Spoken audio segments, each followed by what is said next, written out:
നന്ദിദേവൻ മരണപ്പെട്ട കഥ നിങ്ങൾക്കറിയാമോ? ഒരിക്കൽ താരകാസുരന് ഭയന്ന് ദേവന്മാരെല്ലാം ആശ്രമത്തിൽ തങ്ങിയിരുന്ന സമയത്ത് അവരെ രക്ഷിക്കുവാനായി ശിവഭഗവാൻ നന്ദി ഭഗവാനെ അയച്ചു. നന്ദിദേവൻ ദേവന്മാരെ രക്ഷിച്ചു കൊണ്ടുവരുന്നതിനിടയിൽ താരകാസുരനുമായി ഒരു യുദ്ധമുണ്ടാവുകയും ആ യുദ്ധത്തിൽ നന്ദി ഭഗവാൻ ഒരു കാളയായി മാറി താരകാസുരനോട് യുദ്ധം ചെയ്യുകയും ചെയ്തു. പക്ഷേ നിർഭാഗ്യവശാൽ താരകാസുരന്റെ ആയുധമേറ്റ് നന്ദി ഭഗവാൻ അവിടെ തന്നെ ജീവൻ വെടിഞ്ഞു.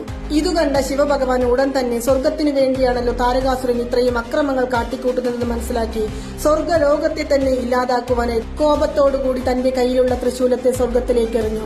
പക്ഷേ ഇത് കണ്ട അമ്പരുന്ന ദേവന്മാരും അസുരഗുരുവായ ശുക്രാചാര്യരും മാത്രമല്ല താരകാസുരനും ഭഗവാനോട് മാപ്പപേക്ഷിക്കുകയാണ് ചെയ്തത്.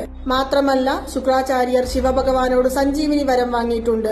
ആ വരം വെച്ച് നന്ദി ഭഗവാനെ വീണ്ടും പുനർജനിപ്പിക്കാമെന്ന് വാക്കു നൽകുകയും ചെയ്തു. ഇതിനാൽ ശിവഭഗവാൻ ശാന്തമാവുകയും നന്ദി ഭഗവാൻ പുനർജനിക്കുകയും ചെയ്തതായി പറയുന്നു.